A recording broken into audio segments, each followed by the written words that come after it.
Sometimes the foods we loved for most of our lives begin to weigh on us in ways we didn't expect. Take something as ordinary as bacon or a slice of deli ham. Comforting, familiar, almost tied to memory itself. Yet, after 80, the body quietly tells a different story. The salt and preservatives that once seemed harmless now press on the kidneys, raising blood pressure, pulling water into the ankles, leaving the heart working harder than it should.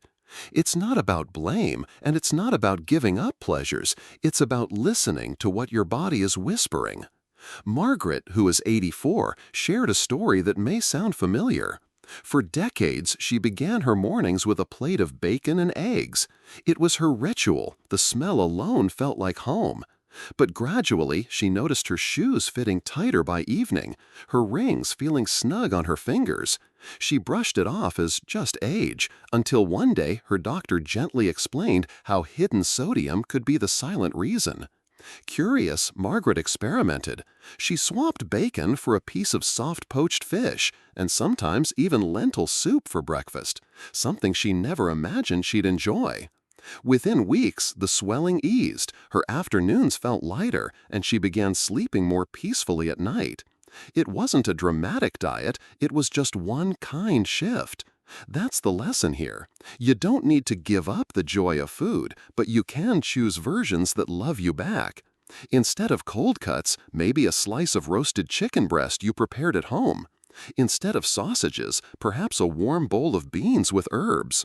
These choices may sound simple, but they can be the difference between feeling weighed down and feeling quietly supported by your own body. Ask yourself gently, after a meal of processed meats, do I feel heavy or light? Do my joints ache more? Does my body feel swollen, or does it breathe easier? No need for judgment, just awareness. Awareness alone often leads us toward the changes we're ready to make. And when you find a swap that makes you feel clearer, calmer, lighter, that's your body saying thank you. If you find this kind of gentle guidance helpful, don't forget to subscribe. That way, you'll always have a little reminder waiting for you, arriving like a quiet friend, encouraging you to keep walking this path of small, compassionate changes. There is something both comforting and tricky about dairy. A glass of warm milk before bed, a slice of cheese with bread, these small habits often carry decades of memories. Yet, as the years move past 80, the body starts to speak differently. Digestion slows, enzymes that once handled dairy with ease now grow quieter, and suddenly what once soothed can bring bloating, heaviness, or even joint discomfort. It doesn't mean you're fragile, it simply means your body is teaching you a new language. I remember speaking with Arthur, who was 86. He loved ending his evening with a tall glass of whole milk, a ritual he carried from childhood on the farm. But he began waking with stiffness in his knees and swelling in his hands. At first, he thought it was just age catching up with him.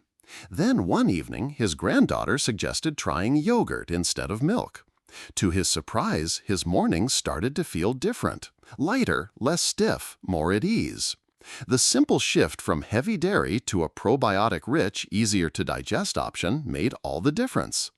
That's the power of listening and adjusting gently, not through force, but through curiosity.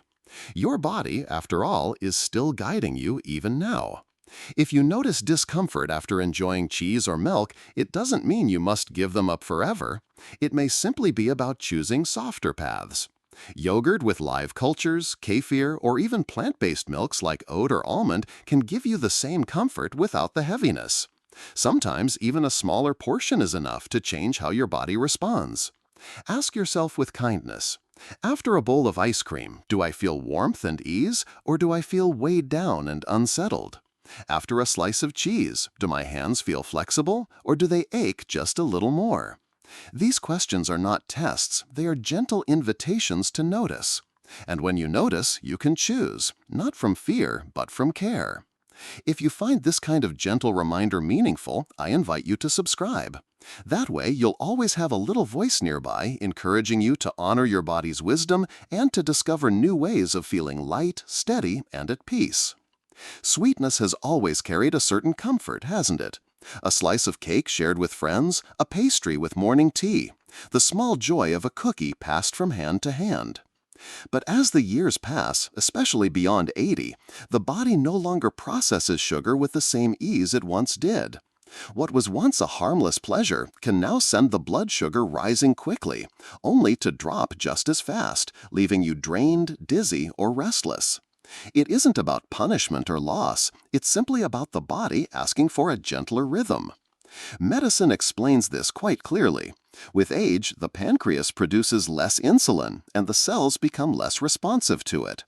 This means that sugar lingers in the bloodstream longer, stressing the vessels, the nerves, even the brain. For some, it shows up as sudden fatigue after a piece of pie. For others, it's that cloudy, forgetful feeling in the afternoon, the kind that leaves you wondering why you suddenly feel so heavy in thought. Understanding this isn't meant to scare you, it's meant to offer compassion for the signals your body is sending. Imagine for a moment that your body is like a wise old friend. It doesn't shout, it whispers. That headache after dessert, the shaky feeling after too many cookies, that's the whisper. When you pause to listen, you begin to notice patterns you may have overlooked before. And the good news is, even small adjustments bring relief. Sometimes it's as simple as pairing sweetness with something grounding. Instead of a sugary pastry alone, try a small bowl of berries with a spoonful of yogurt. Rather than a candy bar in the afternoon, perhaps a handful of walnuts or a slice of apple with a touch of cinnamon. These are not rules. They are gentle invitations to care for yourself in a softer way. Ask yourself with tenderness, when I eat sweets, do I feel a quick burst of joy followed by weariness, or do I feel sustained and calm? Does my mood lift and then crash, or can I find steadiness in choosing something lighter? You don't need to cut sugar completely. Joy matters too, but you can meet it with awareness, balance, and respect for what your body is quietly asking.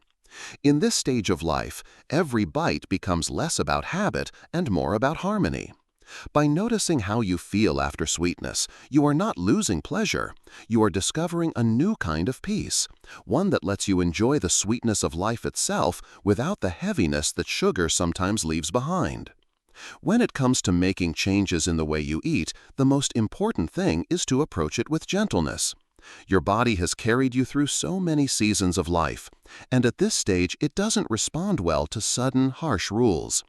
What it does respond to is small, thoughtful steps, like soft nudges rather than firm pushes. Imagine your daily meals as a kind of conversation. Each bite says something, each choice carries a message. If you listen carefully, you can adjust the dialogue so it feels supportive instead of draining. One simple step is observation. For a few days, pay attention after meals. Notice how your body feels, not immediately, but an hour or two later. Do you feel energized or do you feel sluggish and heavy? This small act of noticing is the first doorway to change. The second step is substitution, but in a way that feels kind, not restrictive. If you find processed meats leaving you swollen, replace one serving a week with a softer protein, like baked fish or lentils. If dairy leaves you bloated, try a lighter yogurt or plant-based milk. And if sweets tire you out, swap a pastry with fruit and a sprinkle of nuts. You don't need to do it all at once. Choose one meal, one swap, and give yourself time to adjust. The third step is balance. As we grow older, the body asks for steadiness more than extremes. Pairing foods can help you avoid sudden spikes and drops in energy. For example, if you enjoy bread, have it with a little protein or healthy fat. If you crave something sweet, pair it with fiber to slow down the effect. In this way, food becomes less of a swing and more of a steady walk. And finally, the fourth step is compassion. If you find yourself reaching for an old favorite, even one that doesn't serve you well anymore, don't scold yourself. Enjoy it, savor it, and gently notice how you feel afterward. That noticing alone will guide you more effectively than any strict rule ever could. Ask yourself quietly, what small swap feels possible today? What meal could I adjust tomorrow so that my body feels lighter, calmer, and more supported? The answers may surprise you. And remember, it isn't about perfection. It's about making peace with your body's new needs, one kind choice at a time. At this stage of life, food is no longer just something we eat without thought. It becomes a kind of quiet medicine, a source of comfort, and often a memory of times gone by. Each meal carries more meaning than it once did, because your body is no longer simply asking for fuel, it is asking for care. And care looks different now than it did in your 30s, 40s, or even 60s. This isn't a loss, it's wisdom. It's the natural unfolding of life, reminding you that softness often serves better than intensity, and simplicity often nourishes more than indulgence. Think about how different foods make you feel today compared to years ago. Some of them may leave you lighter, calmer, and clearer. Others may bring heaviness, bloating, or fatigue. That is not your body failing you. It is your body whispering the truth of its needs. If you pause and listen, you'll notice it's been whispering all along. One gentle question you might ask yourself is, which meals give me energy that lasts, and which ones leave me longing for rest? Which foods bring me joy without regret, and which ones come with discomfort I no longer want to carry? These small reflections are not about judgment, but about self-discovery. And once you begin to notice the answers, you can make choices that align with the life you want now, a life of steadiness, peace, and quiet joy. It may mean saying goodbye to certain foods you once loved, not with bitterness, but with gratitude for the role they played in earlier seasons of life. And it may mean embracing new flavors, new gentler habits that bring lightness and ease. Change at this age does not need to be dramatic. Even the smallest adjustment can bring surprising relief. A little less salt, a little more water, one softer protein instead of something processed. These are not restrictions, they are gifts you give to yourself. And perhaps the greatest gift is knowing that every choice you make now is an act of kindness toward the body that has carried you so far.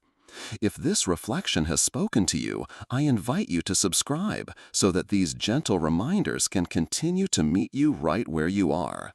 And I would love to hear from you in the comments.